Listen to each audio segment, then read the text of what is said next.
Hello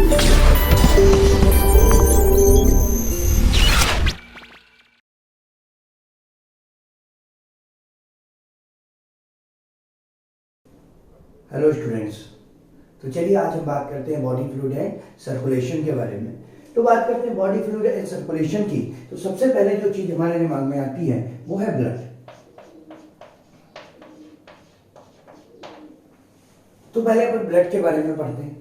blood का जो volume होता है बॉडी में, अगर बात करें तो 7 to 8% of body weight. Body weight का 7 to 8% ब्लड होता है।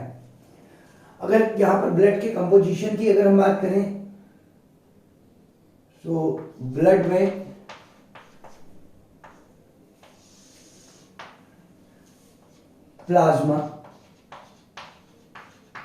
प्लाज्मा जो है इसका 55% फॉर्म करेगा, और दूसरा है formed element. Second one is formed element, और फॉर्म्ड एलिमेंट जो होंगे वो इसका 45% फॉर्म कर रहे हैं। तो यहां पर एक एक करके अपन बात करेंगे प्लाज्मा की भी और फॉर्म्ड एलिमेंट की भी। वैसे फॉर्म्ड एलिमेंट की अगर बात करें तो इसमें आरबीसी या जिनको हम एरिथ्रोसाइट्स कहते हैं, WBC, and third one is platelets. ये सारे फॉर्म्ड एलिमेंट में आते हैं। चलिए तो पहले बात करते हैं अपन प्लाज्मा की। प्लाज्मा से स्टार्ट करते हैं। तो हमने कहा 55% जो है इसमें प्लाज्मा है, और प्लाज्मा में 90 to 92% वाटर है। बाकी का जो 8 to 10% बचा ये अदर सब्सटेंसेस है। 8 to 10% में ऑर्गेनिक भी है, इनऑर्गेनिक भी है। तो यहां पर 8 to 10% की अपन बात करते हैं कि भाई 90 to 92% हो गया वाटर। हम यहां पर बात करेंगे किसकी?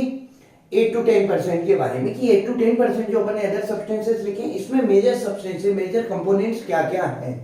तो यहां पर देखिए इस 8 to 10% में आयंस मिलेंगे, इस 8 to 10% में सॉल्ट्स मिलेंगे, इसमें न्यूट्रिएंट्स मिलेंगे,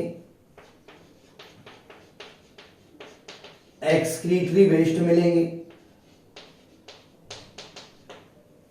यहां पर 8 to 10% में प्रोटीन मिलेगा। ये इंपॉर्टेंट है, यहां पर प्रोटीन्स इंपॉर्टेंट, प्रोटीन्स मिलते हैं। और प्रोटीन्स में जो मेजर प्रोटीन्स होते हैं वो है एल्बुमिन, जो कि 4% होगा अराउंड।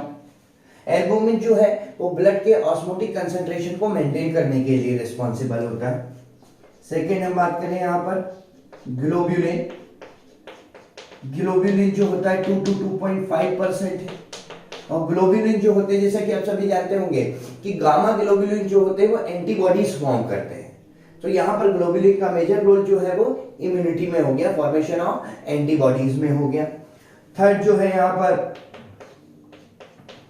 प्रोथ्रोम्बिन।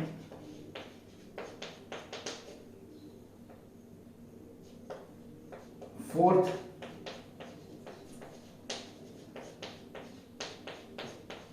थ्रोम्बोप्लास्टिन। ये जो है अराउंड 0.3% के आसपास होते हैं, 0.3% के आसपास, और ये ब्लड क्लॉटिंग में हेल्प करते हैं।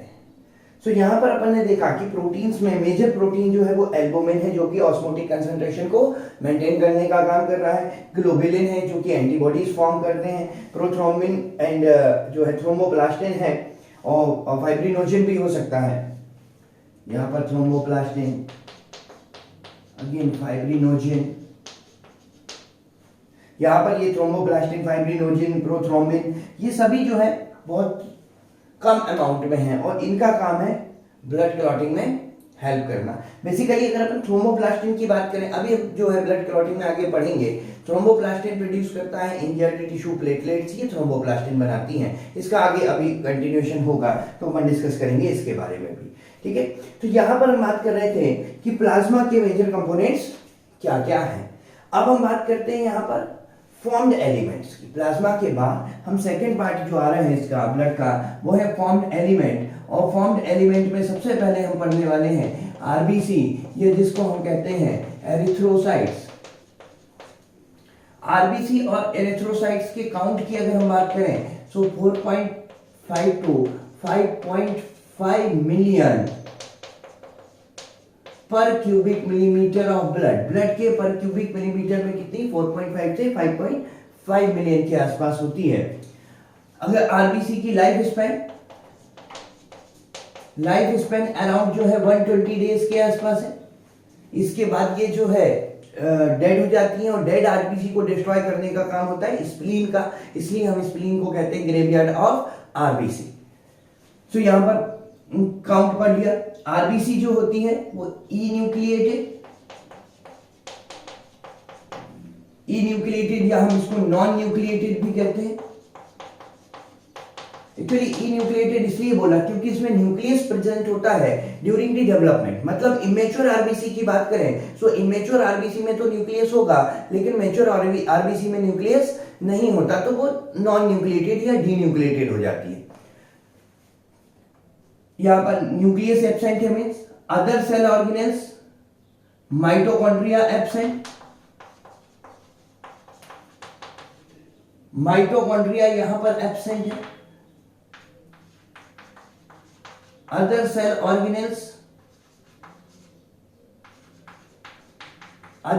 ऑर्गेनेल्स भी यहां पर एब्सेंट है। तो यहां पर देखिए ना तो न्यूक्लियस है, ना तो माइटोकॉन्ड्रिया है, ना ही दूसरे सेल ऑर्गेनेल्स है। तो यहां पर पहली बात तो न्यूक्लियस नहीं है। इसका क्या बेनिफिट हुआ? न्यूक्लियस नहीं होने से ये बेनिफिट हुआ यहां पर कि ये जो ई न्यूक्लिएटेड है तो न्यूक्लियस नहीं होने से यहां पर एडिशनल स्पेस मिल गया हीमोग्लोबिन के लिए। ठीक है, न्यूक्लियस की एब्सेंस जो है हीमोग्लोबिन के लिए एडिशनल स्पेस प्रोवाइड करने का काम करती है, क्योंकि एडिशनल स्पेस यहां पर जरूरी है कि हीमोग्लोबिन कैरी करने का काम है इसका। दूसरा माइटोकॉन्ड्रिया एब्सेंट है। माइटोकॉन्ड्रिया एब्सेंट है इस कारण से जो हीमोग्लोबिन इसकी ऑक्सीजन को लेकर जा रहा है उस ऑक्सीजन को ये खुद यूज नहीं कर सकती क्योंकि रेस्पिरेशन एनारोबिक होगा। तो यहां पर अगर एनारोबिक रेस्पिरेशन होगा क्योंकि माइटोकॉन्ड्रिया एब्सेंट है और जो रेस्पिरेशन के लिए एंजाइम्स है वो माइटोकॉन्ड्रिया में प्रेजेंट होंगे, तो हमने कहा कि यहाँ पर माइटोकॉन्ड्रिया एब्सेंट है तो रेस्पिरेशन एनारोबिक होगा। एनारोबिक का मतलब क्या है? In the absence of oxygen. So oxygen की एब्सेंस में होगा तो जो आरबीसी के अंदर जो हीमोग्लोबिन होगा वो जो ऑक्सीजन लेकर जा रहा होगा उसको ये आरबीसी खुद यूटिलाइज नहीं करेगी। तीसरी बात, दूसरे सेल ऑर्गेनेल्स भी यहां पर एब्सेंट है। अब यहां पर देखें हम कि जो आरबीसी है, हमने कहा आरबीसी में हीमोग्लोबिन होगा, आरबीसी में हीमोग्लोबिन है और हीमोग्लोबिन कितना होता है आरबीसी में? 12 टू, अगर ब्लड में बात करें 12 टू 16 ग्राम पर 100 ml ऑफ ब्लड, 12 टू 16 ग्राम पर 100 ml ऑफ ब्लड। हीमोग्लोबिन जो होता है इसके दो कंपोनेंट होते हैं, एक तो होता है हीम, दूसरा होता है ग्लोबिन। इसका 5% पार्ट तो हीम होता है और 95% पार्ट ग्लोबिन होता है। हीम जो है आयरन कंटेनिंग पार्ट होता है और ग्लोबिन जो है वो प्रोटीन पार्ट होता है। प्रोटीन पार्ट है मतलब ये पेप्टाइड चेन से मिलकर बना होगा। सो एडल्ट हीमोग्लोबिन की, अगर एडल्ट हीमोग्लोबिन की बात करें तो उसके ग्लोबिन में 2 अल्फा प्लस 2 बीटा चेन्स होती है। अगर एडल्ट हीमोग्लोबिन में देखें तो मेजर जो हमें हीमोग्लोबिन होता है HbA जिसको हम कहते हैं उसमें 2 अल्फा प्लस 2 बीटा चेन्स होती हैं, मतलब। और HbF जो होता है, HbF मींस फीटल हीमोग्लोबिन, इसके ग्लोबिन पार्ट में 2 अल्फा प्लस 2 गामा चेन्स होती है। और जैसा कि हमने breathing and exchange of gases में पढ़ा था कि फीटल हीमोग्लोबिन जो होता है उसकी ऑक्सीजन बाइंडिंग कैपेसिटी ज्यादा होती है, वो इस गामा चेन की वजह से होती है। ठीक है, तो आरबीसी जो है यहां पर हमें जो आरबीसी है वो बाइकॉन्केव है, बाइकॉन्केव एंड राउंड कहा जाता है इसको। ठीक है, तो यहां पर हम कह रहे हैं जो आरबीसी है वो बाइकॉन्केव भी है और राउंड भी है। मतलब अगर हम इसको साइड व्यू देखें तो इस तरह से हमको दिखाई देगी बाइकॉन्केव, और अगर सरफेस व्यू देखें ऊपर से देखें तो ये राउंड दिखाई देगी। मतलब इस तरीके से बात कर रहे हैं, अगर हम साइड से देखेंगे तो ये बाइकॉन्केव और सरफेस व्यू देखेंगे तो ये राउंड दिखाई देगी। सो बाइकॉन्केव राउंड है। यहां पर इसका एक्सेप्शन है, मेमेलियन आरबीसी वैसे बाइकॉन्केव और राउंड है, लेकिन कैमल एंड लामा को अगर इसकी आरबीसी की बात करें तो यहां पर बाई कॉन्वेक्स एंड ओवल होता है। आरबीसी का साइज अराउंड 7.2 टू 7.4 माइक्रोन के आसपास होता है। ठीक है, 7.2 से 7.4 के आसपास अगर मैमल्स में बात करें तो। डायमीटर की अगर बात करें तो यहां पर डायमीटर अराउंड 2.2 माइक्रोन, ये इसका डायमीटर है। अगर आरबीसी के नंबर इंक्रीज हो जाते हैं, हम बात करें कि हम कह रहे हैं कि अगर आरबीसी के नंबर्स जो हैं वो इंक्रीज हो जाएं तो इसको कहते हैं polycythaemia.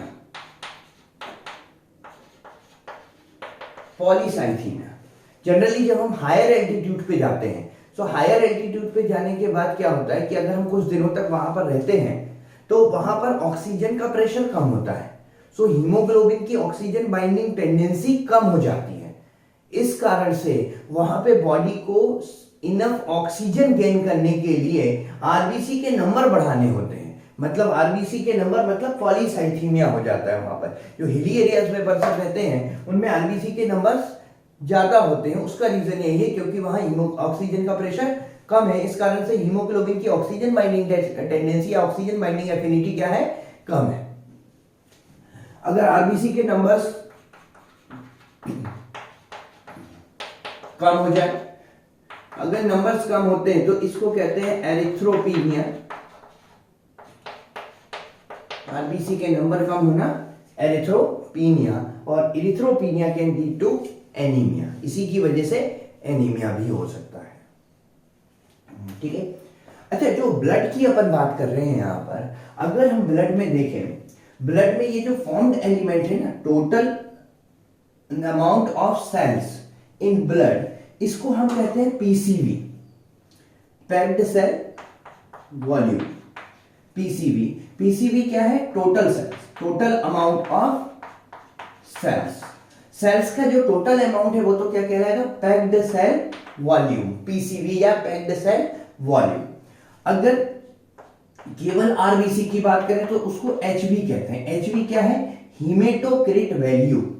HV means haematocrit value, और हीमेटोक्रिट वैल्यू क्या होती है, आरबीसी के amount, total amount of RBC अगर पूछा जाए ब्लड में तो उसको हम क्या बोलते हैं, hematocrit value. Total amount of blood corpuscle और ब्लड सेल पूछा जाए तो उसको हम क्या बोलते हैं, पीसीवी। लेकिन इन दोनों की वैल्यू जो होती है पीसीवी और एचवी की, ये ऑलमोस्ट इक्वल आती है। PCV is almost equal to HV. ऐसा क्यों, क्योंकि जो आरबीसी है वो अकेली फॉर्म्ड एलिमेंट का 99% तो आरबीसी ही है। अगर टोटल सेल में बात करें तो टोटल सेल का 99% अकेली क्या है, टोटल सेल की 99% अकेली आरबीसी है। सो अगर टोटल सेल की 99% अकेली आरबीसी है, मींस पीसीवी और एचवी जो है वो ऑलमोस्ट इक्वल होंगे। ठीक है, तो चलिए वापस आते हैं। तो हमने कहा कि जो आरबीसी है अगर इसके नंबर इंक्रीज हो जाए तो पॉलीसाइथीमिया, और जो जनरली हायर एल्टीट्यूड पे हो सकता है, अगर कोई पर्सन जाकर वहां पर रहने लगे तो बॉडी अपने आप को अडॉप्ट कर लेती है और आरबीसी के नंबर इंक्रीज हो जाते हैं। और अगर नंबर डिक्रीज हो जाए तो एरिथ्रोपीनिया है, और एरिथ्रोपीनिया जो होता है इसकी वजह से एनीमिया हो सकता है। ठीक है, तो ये था आरबीसी के बारे में। अब आगे हम पढ़ते हैं ल्यूकोसाइट्स और डब्ल्यूबीसी।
तो चलिए अब हम बात करते हैं WBC और ल्यूकोसाइट्स के बारे में।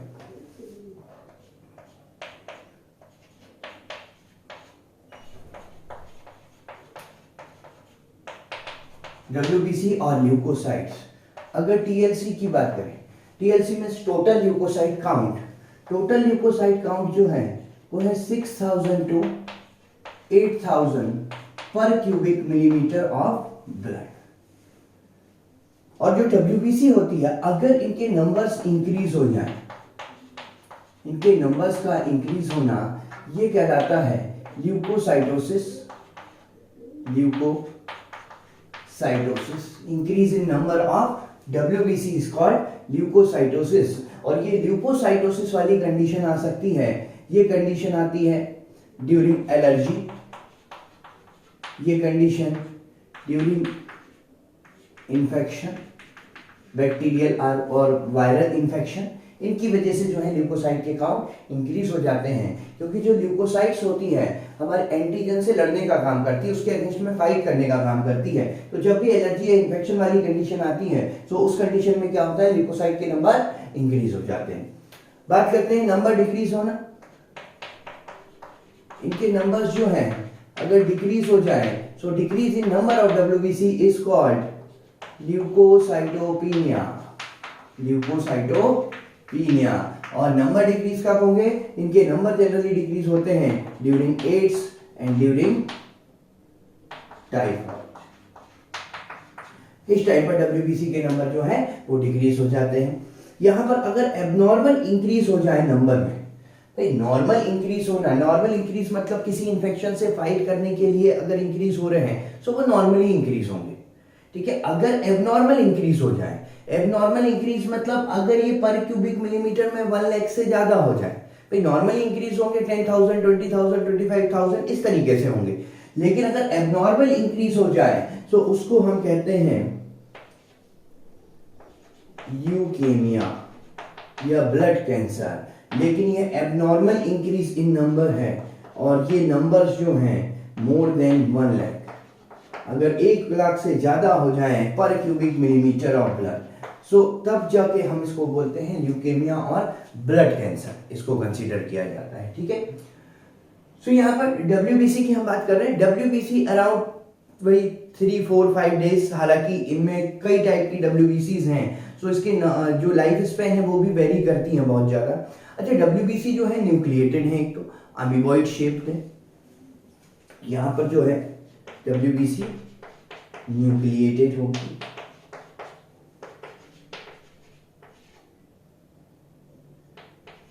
अमीबॉइड होगी, मींस इरेगुलर शेप की।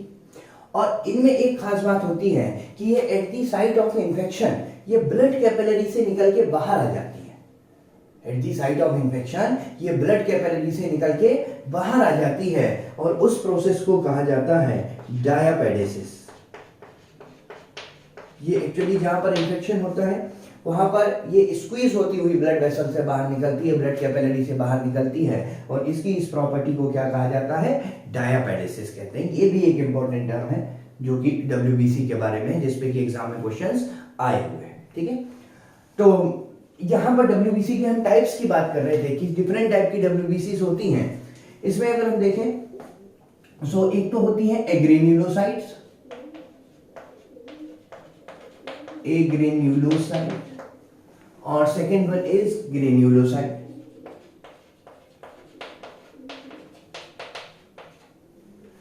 एग्रेन्युलोसाइट्स की अगर हम बात करें तो यहां पर हम देखते हैं कि जो एग्रेन्युलोसाइट्स हैं इनमें है लिम्फोसाइट्स एंड मोनोसाइट।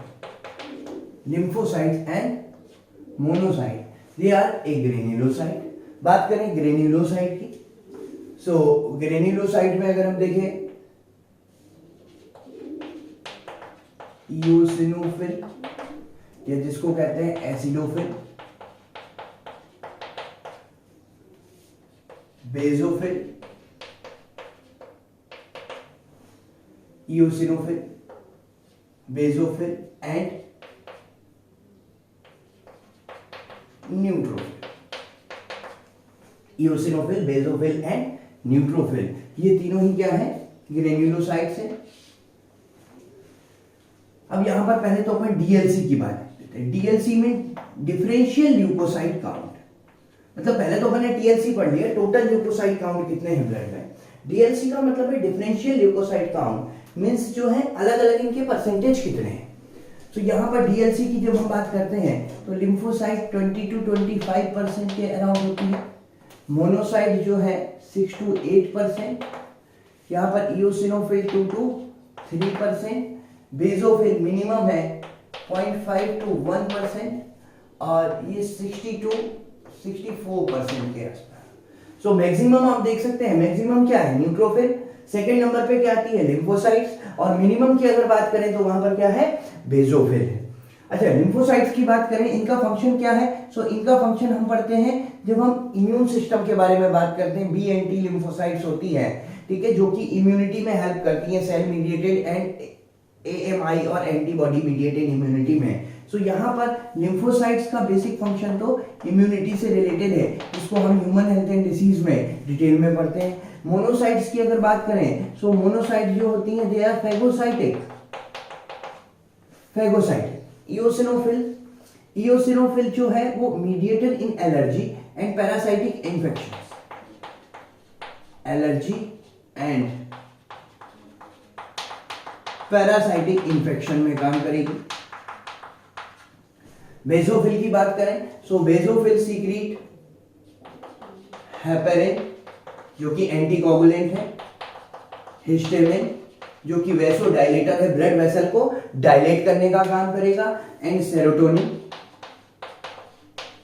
जो कि ब्लड वेसल को कॉन्स्ट्रिक्ट करता है, वेसो कॉन्स्ट्रिक्टर है। सो यहां पर ये तीनों ही सीक्रेशन किसके हैं, बेसोफिल के, ठीक है। न्यूट्रोफिल की बात करें, सो न्यूट्रोफिल अगेन फैगोसाइटिक है, जैसे मोनोसाइट्स थी वैसे ही ये भी क्या है, फैगोसाइटिक नेचर की है। फैगोसाइटिक नेचर का मतलब क्या है, जो भी एंटीजन आएगा उसको एंगल्फ करेगी और डाइजेस्ट कर देगी, ठीक है। तो यहाँ पर लिम्फोसाइट इम्यूनिटी से रिलेटेड है, मोनोसाइट जो है वो फैगोसाइटिक है, कोई भी एंटीजन आएगा उसको एंगल्फ करेगी, उसको डाइजेस्ट कर देगी। इओसिनोफिल की बात करें, सो एलर्जी एंड पैरासिटिक इन्फेक्शन में मीडिएटर का काम कर रही है ये। बेसोफिल हेपेरिन जो एंटीकोगुलेंट है, हिस्टामिन जो वेसोडाइलेटर है, एंड सेरोटोनिन जो वेसो कॉन्स्ट्रिक्टर है, इसका सीक्रेशन करेगी। न्यूट्रोफिल अगेन फैगोसाइटिक है। अच्छा, साइज के अकॉर्डिंग बात करें तो आप यहाँ पर देखिए दो फैगोसाइटिक्स हैं, मोनोसाइट एंड न्यूट्रोफिल। साइज में मोनोसाइट बड़ी होती है, इसलिए इसको मैक्रोपोलिसमैन भी कहा जाता है। पोलिसमैन तो इसलिए क्योंकि एंटीजन को पकड़ रही है, ठीक है। मैक्रो इसलिए साइज में बड़ी है, जबकि न्यूट्रोफिल्स जो होती हैं ये साइज में छोटी हैं और ये भी एंटीजन को पकड़ने का काम करती हैं। तो इनको हम क्या बोल देते हैं, माइक्रोपोलिसमैन। ये है माइक्रोपोलिसमैन। तो ये है डब्ल्यूबीसी के बारे में। अब डब्ल्यूबीसी के बाद थर्ड अपन आते हैं प्लेटलेट्स पर। प्लेटलेट्स और जिसको हम कहते हैं थ्रोम्बोसाइट्स। काउंट की बात करें, सबसे पहले प्लेटलेट काउंट 1.5 to 3.5 lakh पर क्यूबिक मिलीमीटर ऑफ ब्लड। इनका भी लाइफ स्पैन अगर देखें तो 3 to 5 डेज के आसपास ही होता है, ठीक है। ये साइज में सबसे छोटी होती है। एक्चुअली साइज में अगर लार्जेस्ट की बात करें, सो लार्जेस्ट है डब्ल्यूबीसी, उसके बाद है आरबीसी एंड देन प्लेटलेट्स। अगर साइज की बात करें, यहाँ पर अगर जैसे अपन बात कर रहे हैं साइज के बारे में, तो साइज में डब्ल्यूबीसी सबसे बड़ी है, देन आरबीसी, देन प्लेटलेट्स। अगर नंबर्स की बात करें, नंबर्स में maximum RBC, then platelets, then WBC. तो प्लेटलेट्स जो है, अगर प्लेटलेट्स के नंबर इंक्रीज हो जाए, प्लेटलेट्स के नंबर इंक्रीज हो जाए, उस कंडीशन को कहते हैं, उनके नंबर्स का इंक्रीज होना थ्रोम्बोसाइटोसिस। थ्रोम्बोसाइटोसिस और इनके नंबर्स का डिक्रीज होना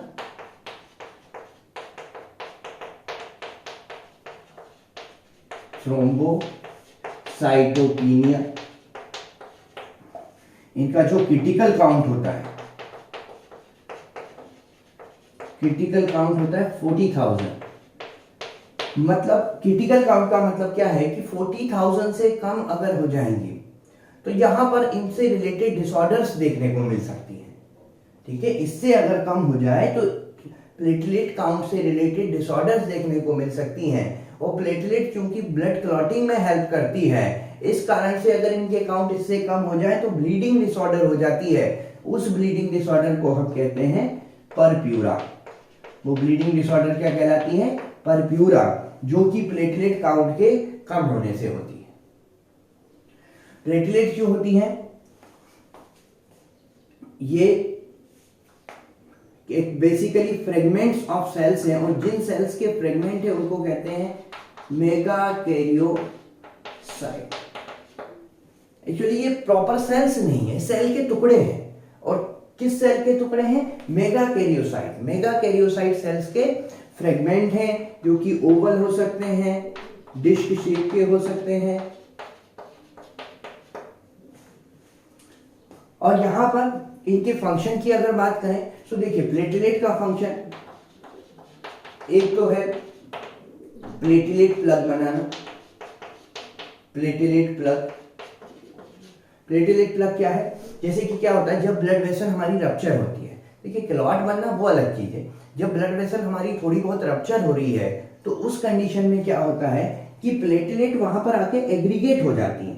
मतलब जैसे अगर ये ब्लड वेसल है, इस ब्लड वेसल का कोई पार्ट रप्चर हो गया, सो रप्चर पार्ट में क्या होगा, यहाँ पर प्लेटलेट आकर एग्रीगेट हो जाएंगी, और इसी को हम क्या बोलते हैं? प्लेटलेट प्लग, जिससे वहां जो है ब्लीडिंग स्टार्ट नहीं होती।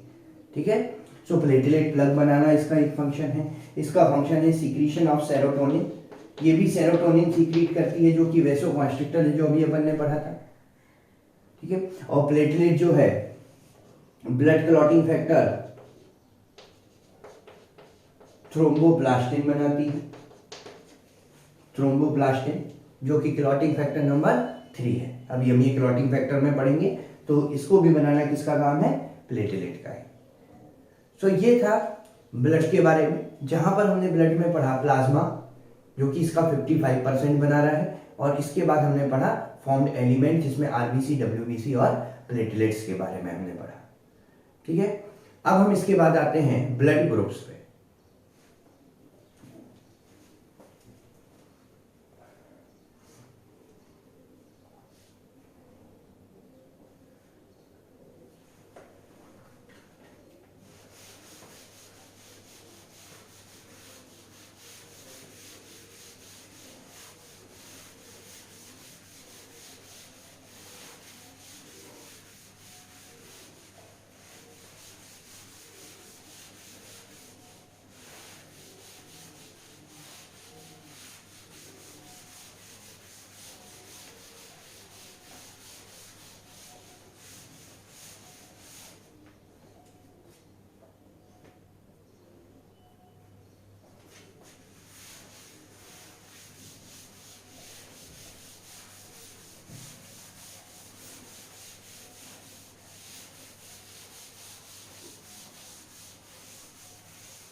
चलिए, तो अब हम बात करते हैं ब्लड ग्रुप के बारे में। ठीक है, ब्लड ग्रुप में जो हम ब्लड ग्रुप सिस्टम की बात करते हैं वो है एबीओ सिस्टम, क्योंकि मोस्ट कॉमन सिस्टम जो है ब्लड ग्रुप का, उसको हम कहते हैं एबीओ सिस्टम। ब्लड ग्रुप्स जो है, किसी का ब्लड ग्रुप ए है, किसी का बी है, किसी का ए बी है, किसी का ओ है। तो यहाँ पर बात यह है कि ब्लड ग्रुप को डिसाइड किसने किया? ब्लड ग्रुप को डिसाइड करने वाला फैक्टर कौन था? सो ब्लड ग्रुप को डिसाइड करने के लिए जो डिसाइडिंग फैक्टर होता है वो होते हैं एंटीजन्स। एंटीजन्स जो कि प्रेजेंट होते हैं at the surface of RBC. Actually RBC की सरफेस पर एंटीजन्स प्रेजेंट होते हैं। ये एंटीजन्स डिसाइड करते हैं कि किसका ब्लड ग्रुप क्या होगा। अगर आरबीसी की सरफेस पर, सपोज करें हम यहां पर ये आरबीसी है, अगर यहां पर एंटीजन ए होगा, अगर केवल आरबीसी की सरफेस पे, ऐसे मिलियंस ऑफ एंटीजन हो सकते हैं हर आरबीसी पर, तो यहां पर अगर केवल ए एंटीजन है तो इसका ब्लड ग्रुप क्या होगा? अगर केवल ए एंटीजन है तो इसका ब्लड ग्रुप होगा ए। अगर हम बात करें आरबीसी की सरफेस पर ए और बी दोनों ही एंटीजन है, कई मिलियंस ऑफ एंटीजन हो सकते हैं, कुछ ए हैं कुछ बी हैं, सो ब्लड ग्रुप क्या होगा? ए बी हो जाएगा। अगर आरबीसी की सरफेस पर केवल और केवल बी है तो उस कंडीशन में ब्लड ग्रुप क्या होगा? बी होगा। अगर आरबीसी की सरफेस पर एंटीजन नहीं है, ना तो ए है ना ही बी है, तो यहां पर ए और बी में से कोई एंटीजन अगर नहीं है तो इसको हम क्या कहेंगे? फिर जीरो ब्लड ग्रुप। जीरो मतलब ओ ब्लड ग्रुप, जो कि ये बताता है कि ए और बी एंटीजन इसमें एब्सेंट है। बात है समझ में? सो आरबीसी की सरफेस पर कौन से एंटीजन्स हैं ये डिसाइड करते हैं कि पर्सन का ब्लड ग्रुप कौन सा है। ए और बी एंटीजन की हम यहाँ पर बात कर रहे हैं कि अगर एंटीजन ए है तो ब्लड ग्रुप ए है, एंटीजन बी है तो ब्लड ग्रुप बी है, एंटीजन ए और बी दोनों है तो ब्लड ग्रुप ए बी है, और ए और बी में से कोई एंटीजन नहीं है तो ब्लड ग्रुप ओ है। ठीक है, तो यहां पर हम देखते हैं कि एंटीजेंस और एंटीबॉडी के बारे में जो कि ब्लड में प्रेजेंट होती हैं, और ब्लड ट्रांसफ्यूजन के ब्लड ट्रांसफ्यूजन। तो देखिए पहले तो अपन आते हैं यहां पर ब्लड ग्रुप एंटीजन, और जिसको कहा जाता है एग्लूटिनोजेंस,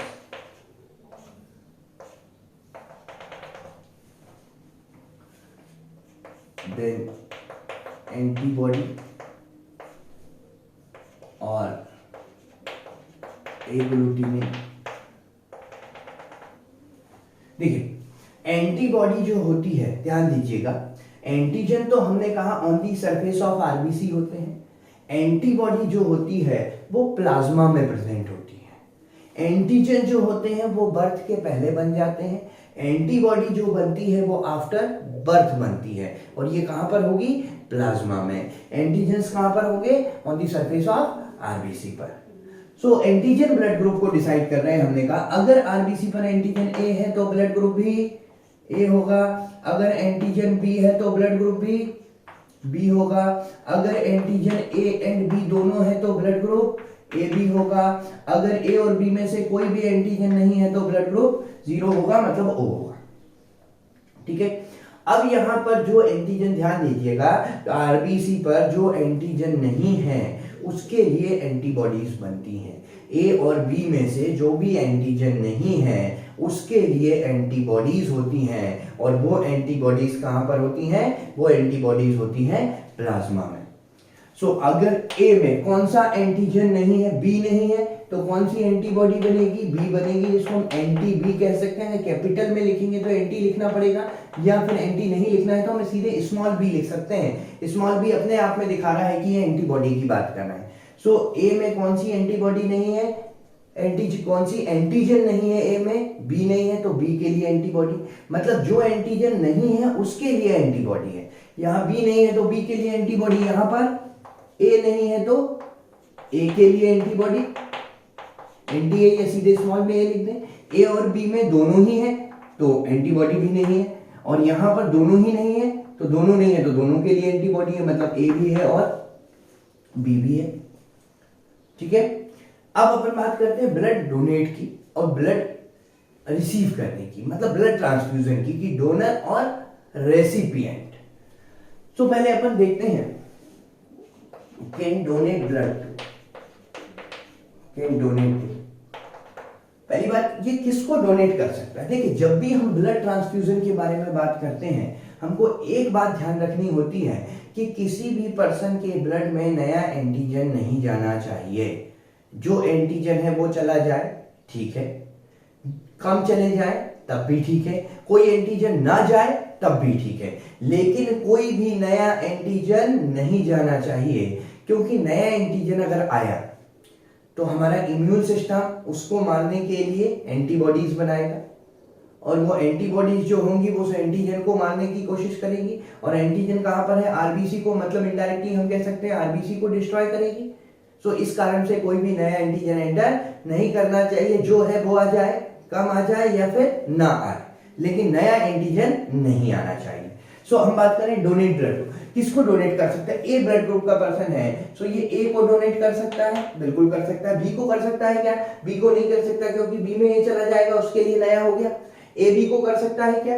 ए बी को बिल्कुल कर सकता है, क्योंकि ए बी में ए जाएगा, ए उसके पास पहले से था, तो नया तो नहीं है ना, तो ए बी को भी कर सकता है। ओ को कर सकता है क्या? ओ को नहीं कर सकता, क्यों नहीं कर सकता? ओ में ए जाएगा, उसके लिए क्या हो गया? नया हो गया, ठीक है, नया एंटीजन नहीं जाना चाहिए। बी वाला किसको डोनेट कर सकता है? बी को कर सकता है और ए बी को कर सकता है। ए बी वाला किसको डोनेट कर सकता है? देखिए ए बी वाला ए को तो दे नहीं सकता, क्यों नहीं दे सकता? क्योंकि ए जाएगा, बात तो समझ में आ गई, लेकिन साथ में बी भी तो जाएगा, बी तो इसके लिए नया हो गया। क्या बी को कर सकता है? बी को डोनेट भी नहीं कर सकता, क्योंकि बी जाएगा वो तो ठीक है, लेकिन साथ में ए भी तो जाएगा, ए तो इसके लिए क्या हो गया? नया हो गया। ए बी को तो कर ही सकता है, खुद के ब्लड ग्रुप को तो कर ही सकता है। क्या ओ को कर सकता है? ओ को नहीं कर सकता, ओ में ए और बी दोनों जा रहे हैं, दोनों ही ओ के लिए नए हैं, तो केवल ए बी को ही कर सकता है। ओ वाला किसको डोनेट कर सकता है? ओ वाला ए को कर सकता है, क्यों? क्योंकि कोई एंटीजन नहीं जाएगा, ठीक है, तो नया तो कुछ जाने वाला नहीं है, तो सबको कर सकता है। बी को भी कर सकता है, ये ए बी को भी कर सकता है, और ये ओ को भी डोनेट कर सकता है। सो यहाँ पर बात यही है, ब्लड ट्रांसफ्यूजन में मेन कॉन्सेप्ट यही है कि कोई भी नया एंटीजन एंटर नहीं करना चाहिए, ठीक है। तो इसी तरह से रिसीव किससे कर सकता है वो हम देख सकते हैं, ठीक है। Can receive from A blood group है, किससे रिसीव कर सकता है? ए ब्लड ग्रुप ए से कर सकता है, ओ से कर सकता है। बी है तो बी और ओ से कर सकता है। ए बी है तो ए से भी ब्लड ले सकता है, क्योंकि ए से लेगा, ए आएगा पहले से है। बी से भी ले सकता है, बी आएगा पहले से है। ए बी से ले सकता है, ओ से भी ले सकता है, क्योंकि ओ में कुछ नहीं आएगा। ओ वाला किससे ब्लड ले सकता है? ओ वाला ए से नहीं ले सकता, क्योंकि ए आ जाएगा, इसके लिए नया है। बी से नहीं ले सकता, बी आएगा, नया है। ए बी से नहीं ले सकता, ए और बी दोनों ही नए हैं, केवल किससे ले सकता है? ओ से ब्लड ले सकता है, ठीक है। तो यहां पर जो है हमने बात करी कि ब्लड ग्रुप से रिलेटेड एंटीजेंस की, और एंटीजेंस के बेसिस पर ही ब्लड ट्रांसफ्यूजन को डिटरमाइन किया गया है कि कौन किसको ब्लड डोनेट कर सकता है या कौन किससे ब्लड ले सकता है। अब हम बात करते हैं इसी ब्लड ग्रुप में एक और इंपॉर्टेंट पॉइंट की, जो कि है आरएच फैक्टर। देखिए आरएच तो इसको इसलिए कहा गया क्योंकि ये रीजस मंकी में मिला था और उसी से मिलता जुलता हमें मिलता है, तो आरएच का नाम दे दिया गया इसको। सो आरएच फैक्टर जो होता है ये भी एक तरह का एंटीजन है on the surface of RBC, ये भी आरबीसी पे ही होता है, ठीक है, आरबीसी की सर। लेकिन ये ब्लड ग्रुप को डिसाइड नहीं कर रहा था, इसलिए इसको हम अलग से पढ़ते हैं, ठीक है। आरएच अगर बात करें जिनमें आरएच प्रेजेंट है, अगर आरएच प्रेजेंट है तो वो आरएच पॉजिटिव है, अगर आरएच एब्सेंट है तो वो आरएच नेगेटिव है। अगर इंडिया में बात करें हम, इंडिया में 97% आरएच पॉजिटिव है और 3% आरएच नेगेटिव है। अगर वर्ल्ड वाइड बात करें तो 80% आरएच पॉजिटिव है और 20% के अप्रॉक्स क्या है? आरएच नेगेटिव है। आरएच को डिसाइड करता है dominant gene, R, dominant gene R से डिसाइड होता है। जैसे कि अगर ब्लड ग्रुप की बात करें तो ब्लड ग्रुप के लिए भी एक जीन होता है, जो ब्लड ग्रुप अपन ने कहा ना एंटीजन, कौन से एंटीजन फॉर्म होंगे, इसके लिए आई जीन होता है, इसके लिए आई जीन होता है, ठीक है।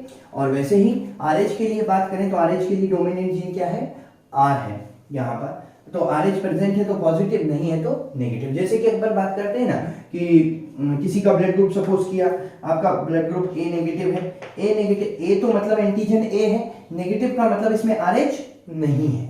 अगर किसी का ब्लड ग्रुप ए पॉजिटिव है, इसका मतलब इसमें ए एंटीजन भी है और आरएच एंटीजन भी है। किसी का ब्लड ग्रुप अगर ओ नेगेटिव है तो मतलब इसमें कोई भी एंटीजन नहीं है। अगर किसी का ब्लड ग्रुप ओ पॉजिटिव है, इसका मतलब इसमें आरएच है, एक एंटीजन तो है आरएच। इसलिए ओ नेगेटिव को हम यूनिवर्सल डोनर कहते हैं, क्योंकि यूनिवर्सल डोनर वही हो सकता है जिसमें कोई भी एंटीजन ना हो। ओ पॉजिटिव में तो फिर भी एक एंटीजन आ गई, कौन सी? आरएच, लेकिन ओ नेगेटिव में कोई भी एंटीजन नहीं है। ऐसे ही अगर ए बी पॉजिटिव है तो इसमें ए भी है, बी भी है और आरएच भी है।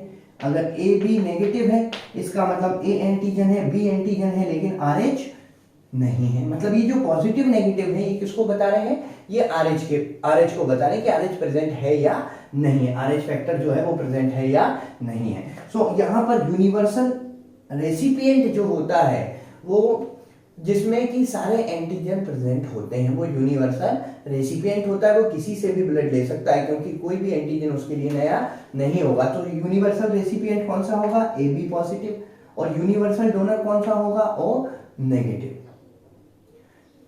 यहां पर RH मिसमैचिंग से रिलेटेड एक डिसऑर्डर के बारे में हम बात करेंगे, एरिथ्रोब्लास्टोसिस फीटलिस। ठीक है, एरिथ्रोब्लास्टोसिस फीटलिस ये basically RH incompatibility disorder, RH incompatibility का मतलब मिसमैच, इनकम्पेटिबिलिटी का मतलब मिसमैच। और फीटलिस हम इसको इसलिए कह रहे हैं क्योंकि ये फीटस में हो रही है। ये कब होती है, देखिए अगर सपोज कीजिए मदर जो है, अगर मदर RH नेगेटिव है, उसका ब्लड ग्रुप कुछ भी हो लेकिन वो RH नेगेटिव है, मतलब मदर में RH नहीं है। अगर जो एम्ब्रियो है या फीटस है वो RH पॉजिटिव है, मतलब उसका ब्लड ग्रुप कुछ भी है लेकिन RH उसमें है। अब वैसे तो मदर और फीटस का ब्लड मिक्स नहीं होता क्योंकि प्लासेंटा होता है बीच में बैरियर, लेकिन at the time of parturition क्या होता है, जब अम्बिलिकल कॉर्ड को कट करते हैं पार्चुरेशन के टाइम पर, जब चाइल्ड बर्थ हो रही होती है उस समय क्या करते हैं, अम्बिलिकल कॉर्ड जो होती है उसको कट करते थे। उस कॉर्ड को जब कट किया तो थोड़ा बहुत फीटल ब्लड मदर ब्लड से मिक्स हो जाता है। भाई चाइल्ड बर्थ तो हो गई, ठीक है ना, कट कर दिया अम्बिलिकल कॉर्ड को, चाइल्ड बर्थ हो चुकी, लेकिन अब उसका ब्लड किससे मिक्स कर गया, मदर से। ठीक है, तो चाइल्ड बर्थ होने के बाद रिएक्शन अब मदर बॉडी में देखने को मिलेगी, क्या मिलेगी कि मदर में क्या आ गया, RH पॉजिटिव, मतलब RH आ गया, और मदर के पास RH नहीं था, मतलब नया एंटीजन आ गया। अब नया एंटीजन आया तो मदर के ब्लड में एंटीबॉडीज बनेंगी। ठीक है, मदर के ब्लड में एंटी-RH एंटीबॉडीज बन गई। ठीक है, जो उस RH को मारने के लिए थी, उसने उस RBC को खत्म भी कर दिया, लेकिन वो RBC थोड़ी बहुत थी, उनका कोई खास काम भी नहीं था मदर में। ठीक है ना, वो तो बाय चांस मिक्स हो गई थी, तो ठीक है उस RBC के खत्म होने से कोई फर्क भी मदर को नहीं पड़ा। लेकिन दिक्कत क्या है, ये एंटी-RH एंटीबॉडीज की मेमोरी स्टोर हो जाती है। जैसा कि आप जानते होंगे कि जो हमारा इम्यून सिस्टम होता है उसमें मेमोरी की पावर होती है। सो अब यहाँ पर एंटी-RH एंटीबॉडीज की मेमोरी स्टोर हो गई। अब ये मेमोरी जो है, अगर मान लीजिए सेकेंड चाइल्ड जो है, सेकेंड चाइल्ड ऑफकोर्स बर्थ नहीं हुई है, फीटल स्टेज में है, सेकेंड चाइल्ड भी RH पॉजिटिव है, सो ये जो एंटीबॉडीज होती हैं इनकी प्रॉपर्टी होती है दे कैन क्रॉस प्लासेंटा। ये एंटीबॉडीज जो होती हैं ये प्लासेंटा को क्रॉस कर सकती हैं क्योंकि IgG टाइप की होती है, और IgG जो है इम्यूनोग्लोबिन G जिसको हम कहते हैं, वो प्लासेंटा को क्रॉस कर सकती है। अब ये प्लासेंटा को क्रॉस करके सेकेंड चाइल्ड में जाएगी, और ये किसको मारने के लिए है, ये डिस्ट्रॉय करने के लिए RH को है, और इसकी तो सारी RBC पर RH ही है, तो ये तो सारी RBC को डिस्ट्रॉय करेगी, जिससे सेकेंड चाइल्ड में क्या होगा, पहले तो RBC डिस्ट्रक्शन के कारण एनीमिया होगा, जॉन्डिस होगा, और अगर ट्रीट नहीं किया गया तो डेथ भी हो सकती है।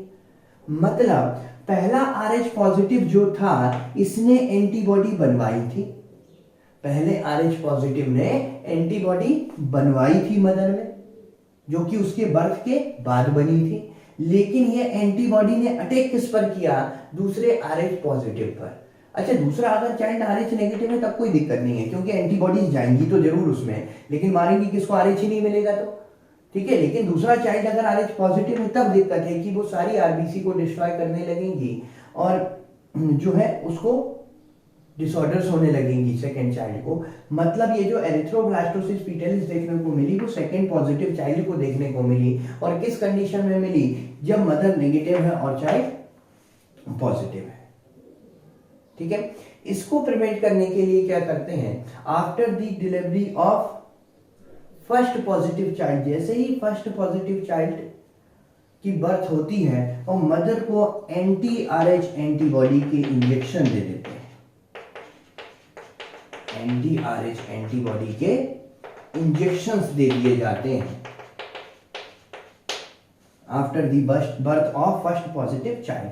इससे होता क्या है, एंटी आरएच एंटीबॉडी से, जैसे ये रोगेम, रोलिन, इन नाम से आते हैं सारे इंजेक्शन जो हैं, रोगेम, रोलिन। तो ये जो होते हैं, ये जो इंजेक्शन से ये करते क्या है कि मदर में एंटीबॉडीज बनने से पहले ही जो चाइल्ड की आरबीसी आई थी उनको डिस्ट्रॉय कर देते हैं, उनके आरएच को डिस्ट्रॉय कर देते हैं। तो मदर का इम्यून सिस्टम जब तक पहचानता कि कोई फॉरेन पार्टिकल आया है, कोई एंटीजन आया है, तब तक उसको ब्लड से हमने आर्टिफिशियली हटा दिया। और ये जो आर्टिफिशियल एंटीबॉडीज हैं, इनकी मेमोरी नहीं बनेगी, ये तो थोड़े दिन के बाद खत्म हो जाएगी। तो सेकेंड चाइल्ड में जाने के लिए कोई भी आरबीसी, कोई भी एंटीबॉडी प्रेजेंट नहीं होगी जो कि सेकेंड चाइल्ड की आरबीसी पर अटैक करे।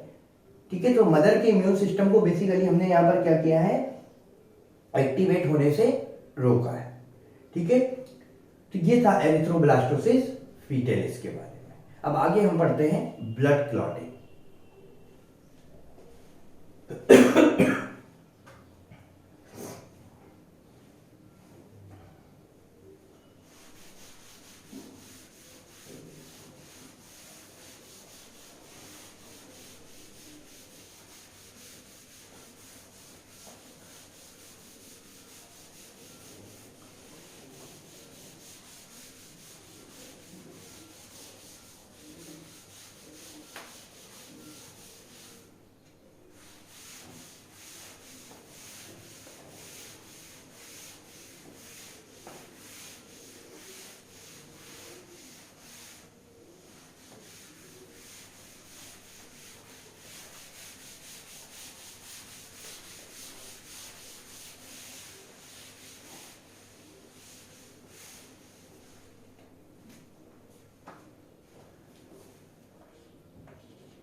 तो चलिए यहां पर हम पढ़ रहे हैं ब्लड क्लॉटिंग के बारे में।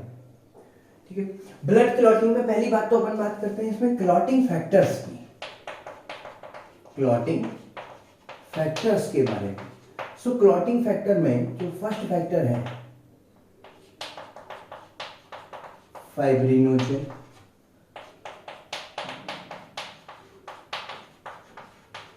प्रोथ्रोम्बिन,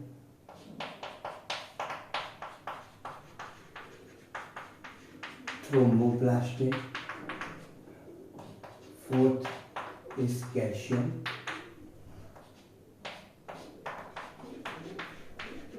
प्रोएसिलेन,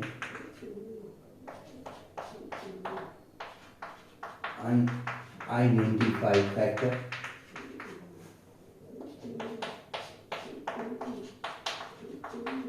स्टेबल फैक्टर, AHG और एंटी हीमोफिलिक ग्लोबुलिन या anti hemophilic factor A, anti hemophilic factor B, या इसी को कहा जाता है Christmas factor.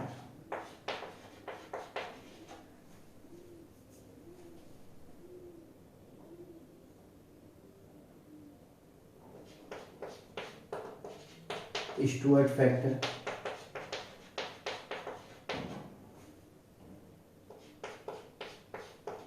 PTA, plasma thromboplastin antecedent, 12th is Hagman factor and 13 is fibrin stabilizing factor। सो यहाँ पर ये टोटल क्लॉटिंग फैक्टर्स हैं। यहाँ पर हम ब्लड क्लॉटिंग के पाथवे में कुछ मेजर फैक्टर्स की बात करेंगे। हालांकि हर एक फैक्टर का रोल होता है ब्लड क्लॉटिंग में, लेकिन यहाँ पर हम बात कर रहे हैं कुछ मेजर फैक्टर्स के बारे में। तो यहाँ पर देखिए, जब भी कहीं पर इंजरी होती है, किसी भी पार्ट में इंजरी हुई, सो इंजर्ड टिश्यू और प्लेटलेट्स दोनों से ही निकलता है थ्रोम्बोप्लास्टिन, फैक्टर नंबर 3। सो यहाँ पर जब इंजरी होगी, हमने कहा इंजर्ड टिश्यू से इसको हम कह देते हैं एक्सो थ्रोम्बोप्लास्टिन, और दूसरा प्लेटलेट्स, प्लेटलेट्स से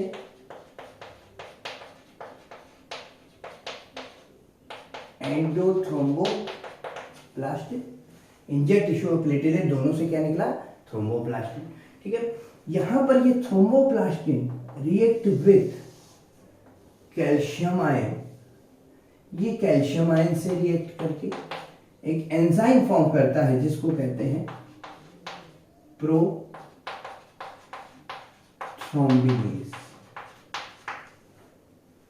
प्रोथ्रोम्बिनेज के और थ्रोम्बोकाइनेज, थ्रोम्बोकाइनेज इसको एक्टिवेट करेगा। अब कैल्शियम से इंटरेक्ट करके प्रोथ्रोम्बोकाइनेज और प्रोथ्रोम्बिनेज, प्रोथ्रोम्बिनेज करता क्या है, सबसे पहले तो हेपेरिन को इनएक्टिव कर देगा। हेपेरिन एंटीकोगुलेंट है जो ब्लड की क्लॉटिंग को रोकता है। भाई हम कहते हैं ब्लड वेसल में ब्लड क्लॉट नहीं होता, लेकिन जैसे ही बाहर निकलता है वो क्लॉट हो जाता है। तो ब्लड वेसल में ब्लड क्लॉट क्यों नहीं हो रहा, क्योंकि वहां एंटीकोगुलेंट है। एंटीकोगुलेंट कौन सा, हेपेरिन। लेकिन ब्लड वेसल के बाहर निकला तो थ्रोम्बोप्लास्टिन बना, कैल्शियम से इंटरेक्ट करके क्या हुआ, थ्रोम्बोकाइनेज और प्रोथ्रोम्बिनेज, जिसके कारण क्या हुआ, हेपेरिन इनएक्टिव हुआ। दूसरी बात यहां पर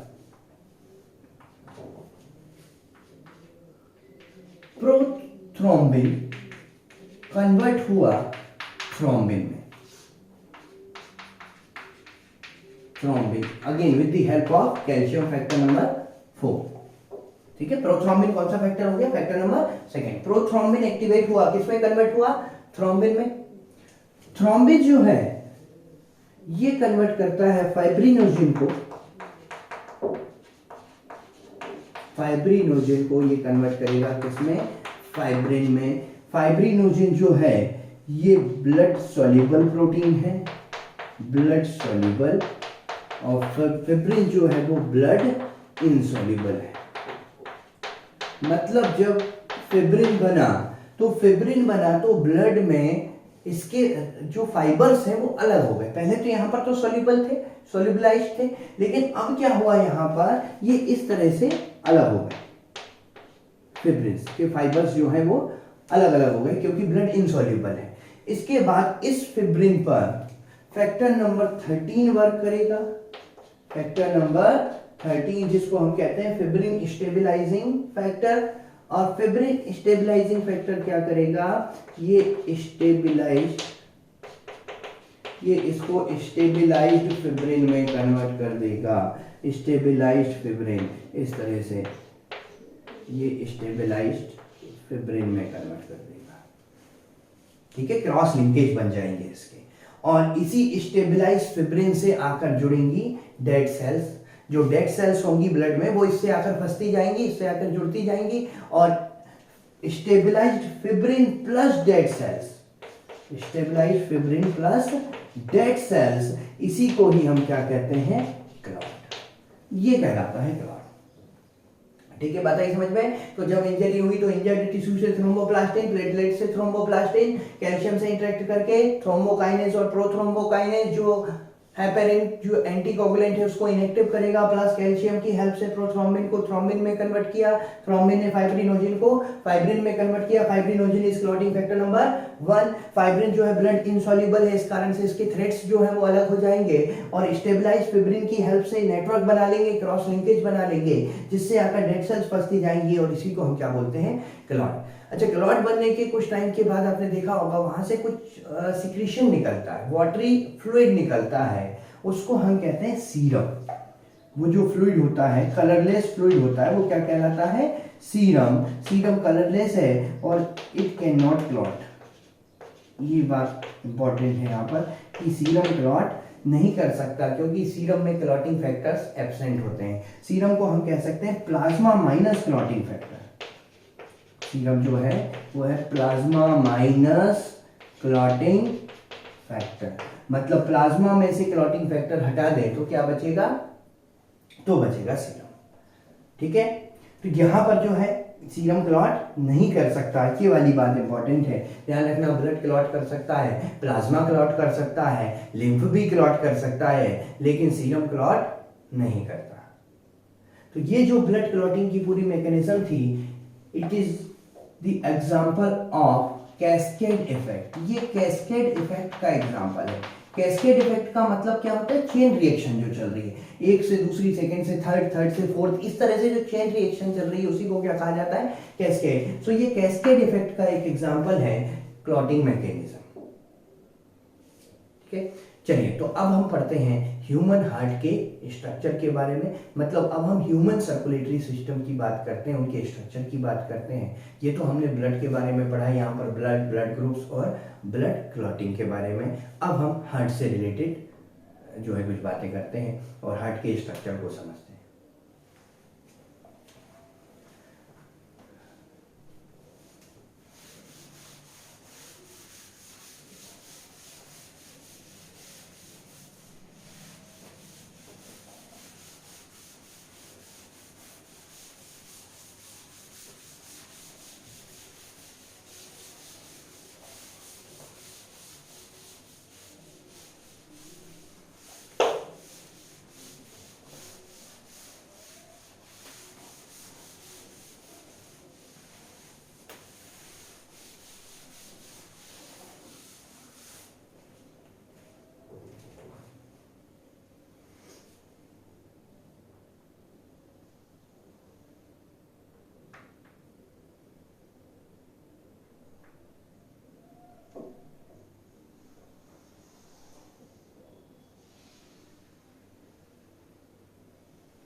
तो चलिए अब हम बात करते हैं ह्यूमन हार्ट के बारे में।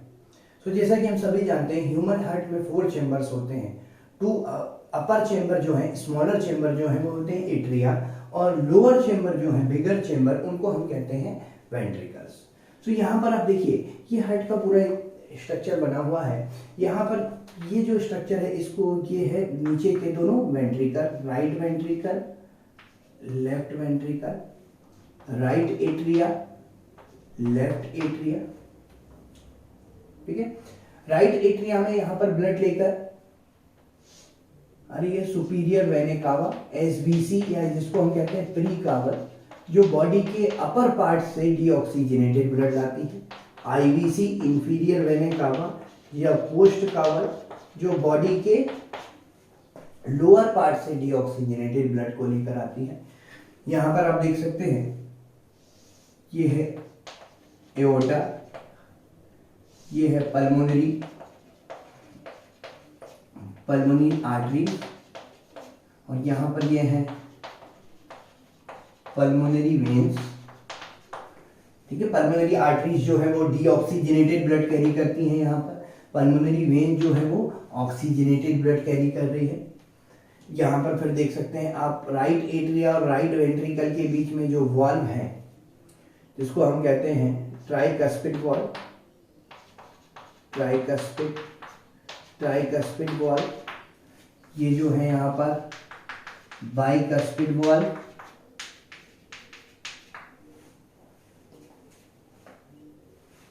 ठीक है। तो ये एक जनरल स्ट्रक्चर है। अगर हार्ट की बात करें तो हम यहाँ पर इसको कैसे बनाते हैं, बहुत आसान है, ये भी मैं भी आपको बताऊंगा। अच्छा, यहाँ पर हार्ट की जो कवरिंग है, चलिए पहले अपन कवरिंग के बारे में बात कर लेते हैं, फिर सारे इन सारे स्ट्रक्चर को, ब्लड का फ्लो कहाँ से कहाँ हो रहा है वो अभी अपन आगे डिटेल में बात करेंगे सब। तो यहाँ पर अगर हार्ट की कवरिंग की हम बात करें तो कवरिंग को हम कहते हैं पेरिकार्डियम, पेरिकार्डियम। और पेरिकार्डियम में आउटर बाहर की तरफ होती है फाइब्रस और इनर होती है सीरस पेरिकार्डियम। सो फाइब्रस पेरिकार्डियम और सीरस पेरिकार्डियम। और सीरस पेरिकार्डियम भी दो पार्ट में डिवाइड है। सीरस पेरिकार्डियम में एक तो होती है पैराइटल सीरस और एक होती है विसरल सीरस। मतलब अगर अपन बात कर रहे हैं इस तरह से इसके एक क्रॉस सेक्शन की, तो बाहर तो क्या हो गई फाइब्रस, फाइब्रस के अंदर की तरफ चलेंगे अगर हम, तो यहां पर हमको मिलेगी पैराइटल सीरस, पैराइटल सीरस के इनर साइड पर होगी विसरल सीरस और इसके अंदर हार्ट होगा, ठीक है ना। मतलब यहां पर तो हो गई फाइब्रस पेरिकार्डियम, फाइब्रस के बाद पैराइटल सीरस, पैराइटल सीरस के बाद विसरल सीरस और विसरल सीरस के अंदर की तरफ क्या है, फिर यहां पर हार्ट होगा। हार्ट में अगर देखें हम तो 3 लेयर्स,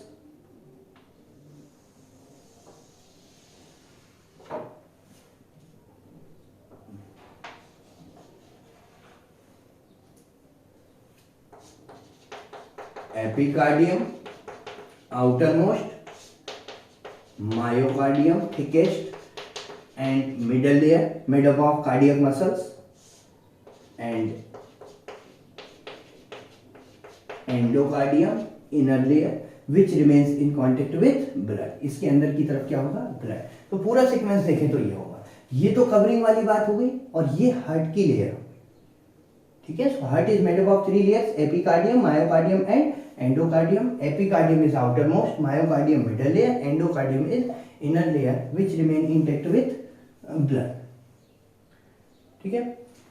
हार्ट जो है यहाँ पर हम दो तरह के हार्ट की बात भी करेंगे। एक हम बोलते हैं कि एक हार्ट होता है मायोजेनिक जो कि ह्यूमन हार्ट है, पोस्ट मायोजेनिक हार्ट, और एक होता है न्यूरोजेनिक हार्ट। न्यूरोजेनिक, ये दो टर्म्स भी हमको पता होने चाहिए।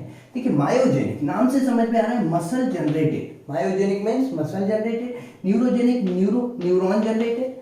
अब यहाँ पर मायोजेनिक में हार्ट बीट के इम्पल्स जो होते हैं वो खुद हार्ट के मसल से जनरेट होते हैं। मायोजेनिक में हार्ट बीट इम्पल्स हार्ट के मसल, कार्डियक मसल ही जनरेट करता है।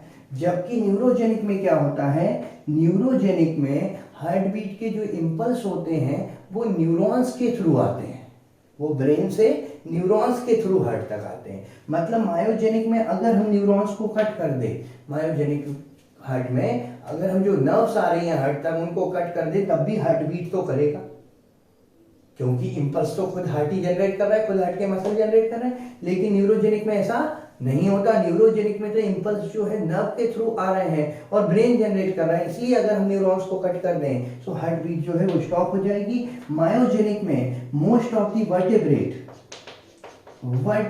और इनवर्टेब्रेट में एक ऑक्टोपस इसका एग्जांपल है, मोलस्क में जो आता है, जो कि मायोजेनिक हार्ट रखता है। बाकी ऑक्टोपस या मोलस्क के अलावा जो है वो सारे इनवर्टेब्रेट कौन से हार्ट रखते हैं, उन सारे इनवर्टेब्रेट में न्यूरोजेनिक हार्ट होता है, ठीक है।